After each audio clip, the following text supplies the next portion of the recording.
Nossa exposição do metrô veio do Japão, do Sr. Masuro Ezumoto. O Sr. Emoto ficou muito interessado na estrutura molecular da água e o que a afeta. A água é o mais receptivo dos 4 elementos. O Sr. Emoto pensou que talvez ela pudesse responder a eventos não físicos. Então, ele fez uma série de estudos, aplicou estímulo mental e fotografou com um microscópio. Para cada amostra de água, colocamos mais ou menos 5 centímetros cúbicos em 50 recipientes in vitro. Pegamos essas amostras e congelamos a menos 25 graus Celsius por umas 3 horas. Colocamos as amostras congeladas em um refrigerador com menos 5 graus Celsius, onde está o microscópio com a câmera. Tiramos fotografias de cada uma das 50 gotas de água individualmente.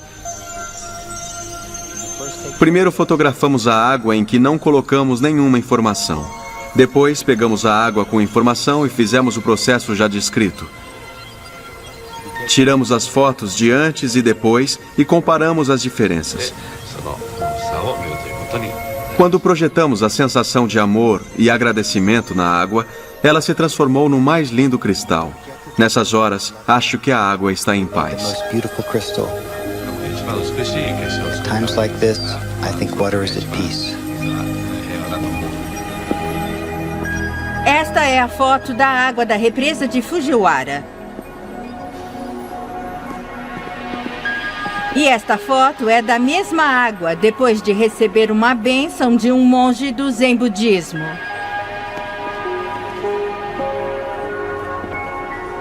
Agora, na próxima série de fotos, o Sr. Emoto imprimiu palavras, colocou-as nas garrafas com água destilada e deixou de um dia para o outro.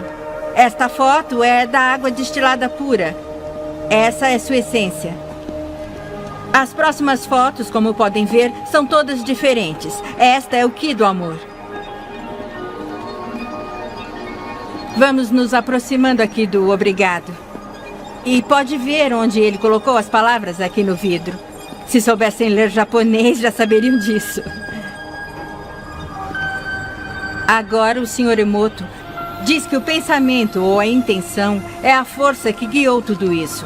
A ciência de como isso realmente afeta as moléculas é desconhecida. Você me dá nojo. Vou te matar. Menos as moléculas da água, é claro. É fascinante pensar que 90% do nosso corpo é feito de água. Ki do amor. Te faz pensar, não faz? Se pensamentos podem fazer isso com a água, imagine o que pode fazer conosco.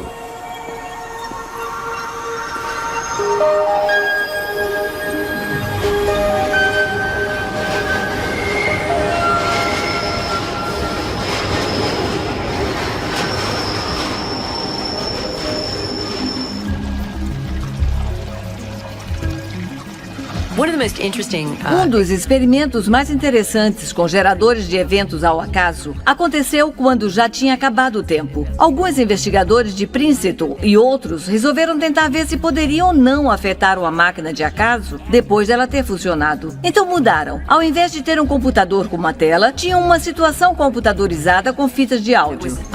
Audio tapes. And they had it with Funcionava com cliques na orelha esquerda e cliques na direita.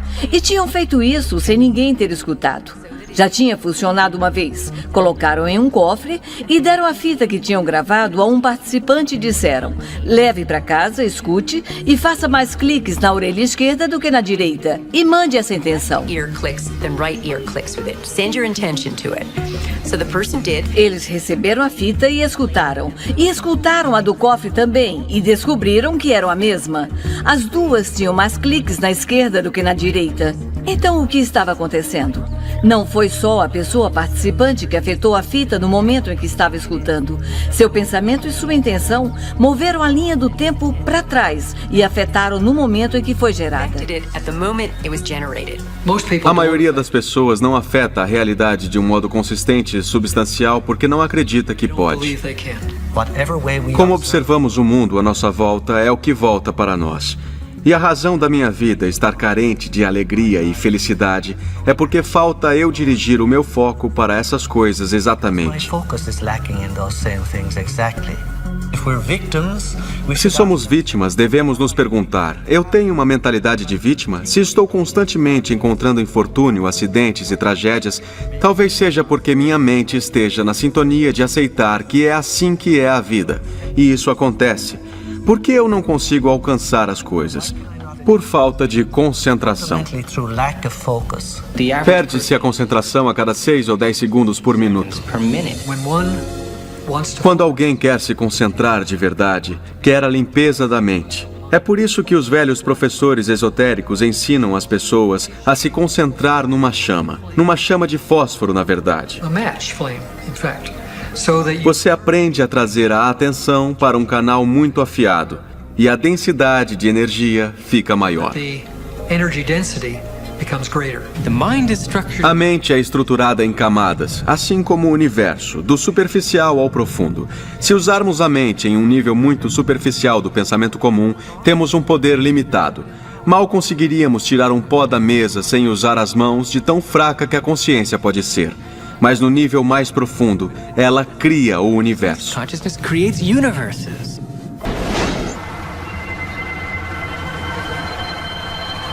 O dia deveria ser o nascer do sol, o começo do pensamento positivo.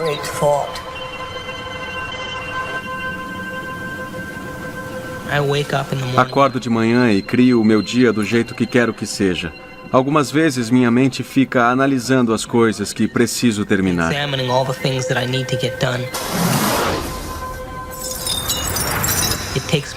Preciso me acalmar para realmente criar o meu dia intencionalmente. Mas quando crio o meu dia e acontecem coisas pequenas que são inexplicáveis, eu sei que elas são processo ou o resultado da minha criação.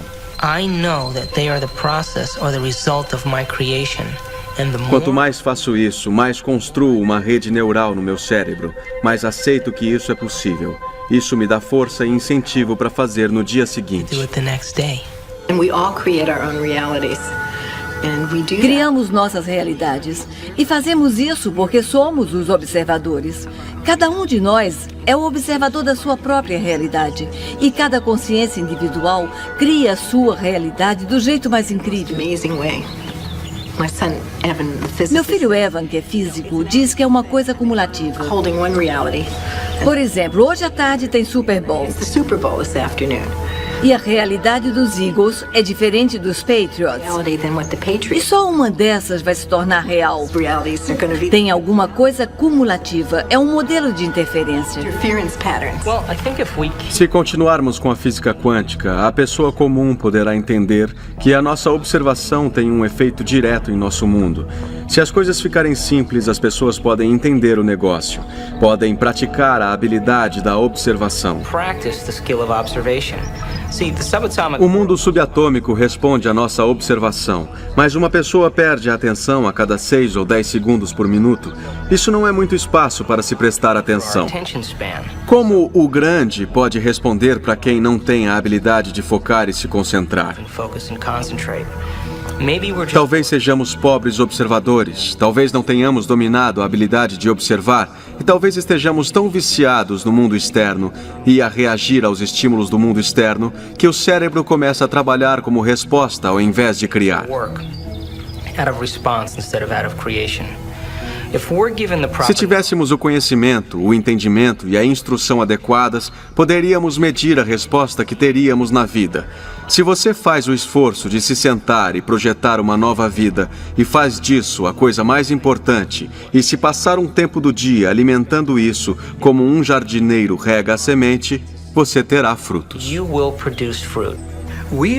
Estamos correndo em um campo holográfico, coletivamente. Ele está aí, e é tão flexível que qualquer coisa que imaginar será criada. E você aprenderá que sua intenção faz essa coisa se materializar quando estiver consciente o bastante. O que é a consciência? Well, É muito difícil de definir. O que é a consciência? De onde ela vem? As pessoas tentam explicar a consciência, descobrir o que significa. Um jeito simples de definir tem a ver com o discernimento de si próprio. É assim que nós, seres humanos, temos conhecimento da consciência. Quando olhamos no espelho, reconhecemos que estamos olhando para nós mesmos e não para outra pessoa ou animal. A consciência foi deixada de lado nas equações de física, assim como na física quântica, porque é mais fácil fazer as coisas assim.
A mente cria o corpo.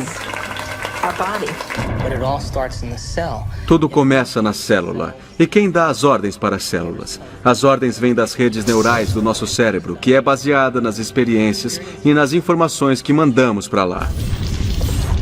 E usamos uma certa caixa de soluções para a nossa vida. Isso faz a química agir. Para mudar a química, teríamos que mudar a rede neural. O que quer dizer que teríamos que mudar nossa identidade, mudar o nosso comportamento, ou mudar o jeito como interagimos com o nosso ambiente. E todas as vezes que somos a mesma pessoa e continuamos vivenciando o mesmo comportamento, tudo o que estamos fazendo é reforçar nossa identidade para nós mesmos. Fiz um trabalho em um presídio feminino, todas viciadas em heroína. Ensinei que elas têm receptores de heroína. Quanto maior o uso, mais a habilidade delas criarem a própria endorfina, a heroína interna, diminui. E aí os sensores começam a ficar subalternos ou existem menos deles. Existem essas mudanças reais e essa nova informação sobre menos células cerebrais serem produzidas. Mas as pessoas, como em todo vício, ficam presas nos seus velhos padrões. A vida mental de uma pessoa começa a ser dominada pela dor. Tudo que é vivenciado é colorido pela dor. E algumas vezes, o jeito como reagem e tudo o que fazem tem a ver com a sua dor. Uma das características dos receptores é que eles mudam a sensibilidade. Se um determinado receptor de uma determinada droga ou suco interno está sendo bombardeado por muito tempo com muita intensidade, ele vai encolher. Vão existir menos deles. Ele ficará dependente de tal forma que perderá a sensibilidade ou ficará mal ordenado. A mesma quantidade de droga ou de suco interno vai obter uma resposta muito menor.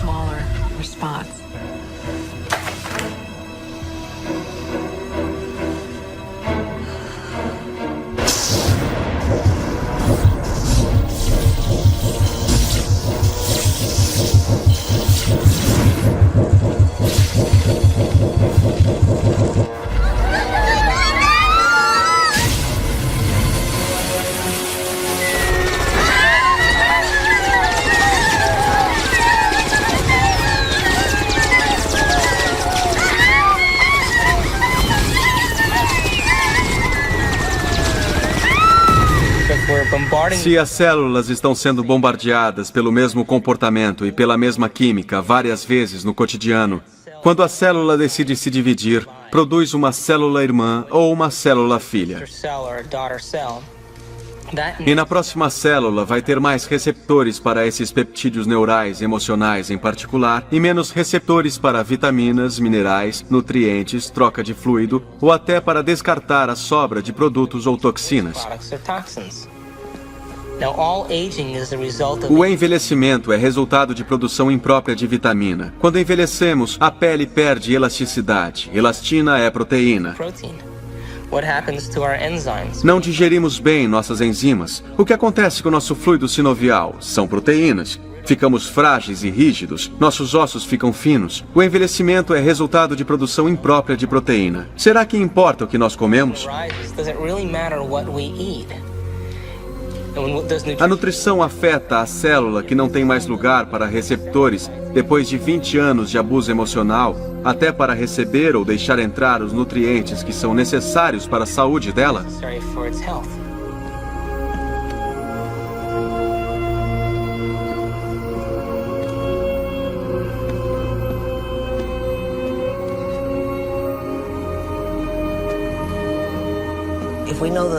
Se sabemos os pensamentos de uma pessoa, vamos conhecê-la melhor pelos seus vícios. Depois de 24 horas ininterruptas,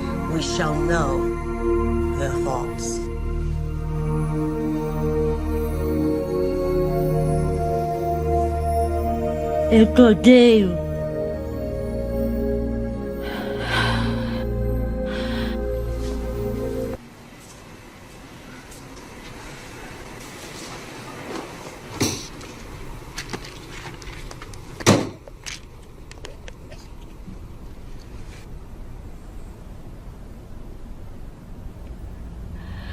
Eu te odeio.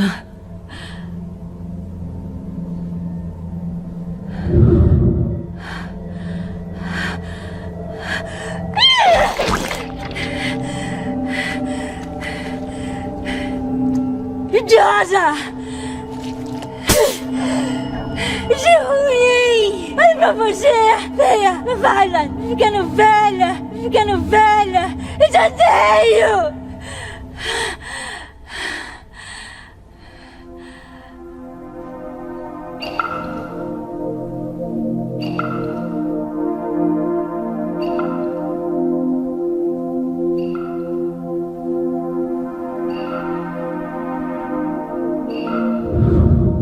Te faz pensar, não faz? Se pensamentos podem fazer isso com a água, imagine o que pode fazer conosco.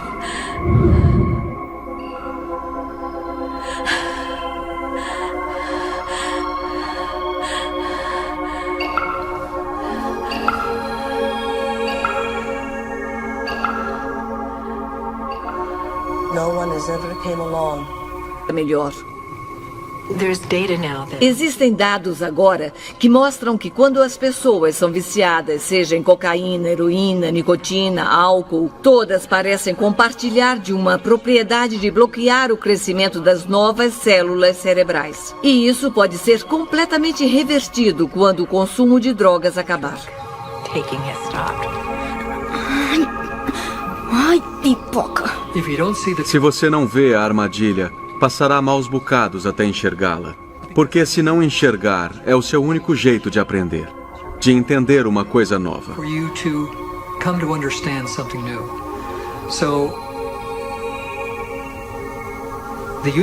O universo traz essas coisas na sua porta, e há aprendizado nelas, se estiver disposto a refletir e pensar além do pensamento cartesiano.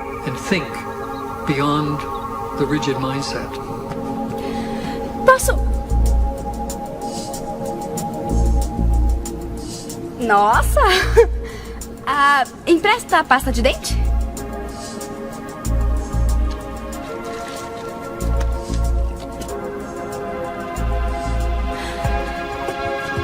Obrigada!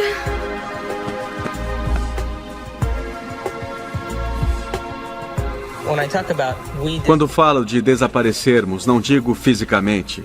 Quero dizer que saímos da área do cérebro que tem a ver com a personalidade, com a nossa associação das pessoas, de lugares, de coisas, de tempos e eventos. Não existimos nos centros associativos do nosso cérebro.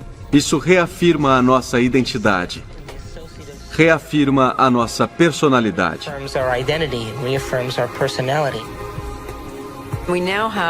Agora temos a ciência para acompanhar nossos pensamentos e como deixam nosso corpo fraco. Muitos cientistas estudam o comportamento cinético e outras formas de mostrarmos que os pensamentos criam a nossa realidade. Criam o que você vai pensar sobre si mesma. Se é gorda, mas se acha maravilhosa, será maravilhosa. Mas as mulheres são comparadas a modelos de beleza impossíveis. Pensamos que todo o nosso valor está na aparência e em como vão nos perceber.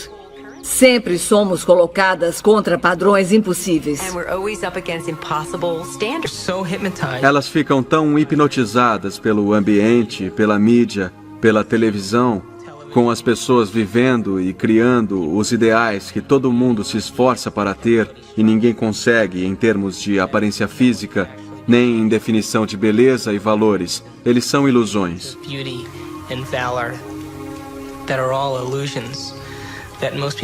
E muita gente se rende e vive sua vida na mediocridade. Vivem essa vida e o desejo nunca vem para a superfície. Elas têm vontade de ser outra coisa. Mas se o desejo chega à superfície e elas se perguntam se há alguma coisa a mais ou por que eu estou aqui, qual o propósito da vida, para onde eu vou, o que acontece quando eu morrer, elas começam a se fazer essas perguntas, começam a flertar e interagir com a percepção e podem ter um colapso nervoso, quando na verdade o que está acontecendo é que os velhos conceitos de como viam o mundo e suas vidas está desmoronando.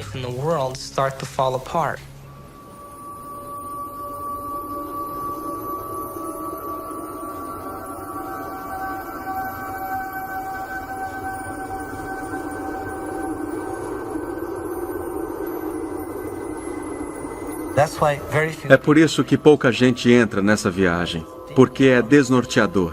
Os modelos com os quais vivíamos têm que ser quebrados, e temos que nos liberar nesse caminho.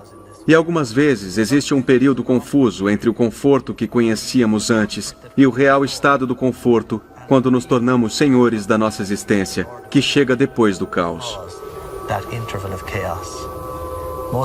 Muita gente, quando chega ao caos, perde as esperanças e volta para o velho pensamento e para a segurança. Elas vivem uma vida razoável e podem morrer com um pouco de paz, mas elas não evoluíram nada espiritualmente nesse experimento que chamamos de vida.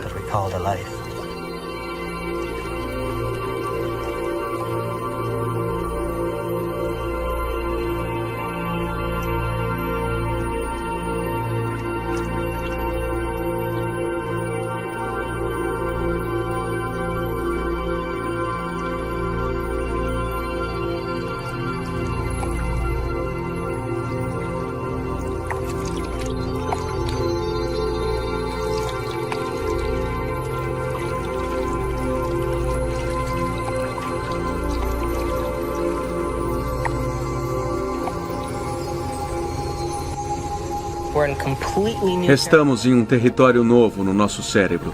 E por isso estamos religando o cérebro, reconectando a um novo conceito que definitivamente nos transforma de dentro para fora.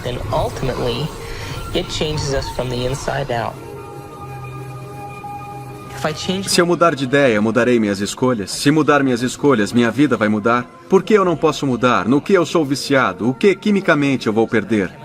A que pessoa, lugar, coisa, época ou evento eu sou quimicamente apegado que não consigo deixar para trás porque eu posso ter que passar por uma abstinência química a partir daí. Portanto, o drama humano.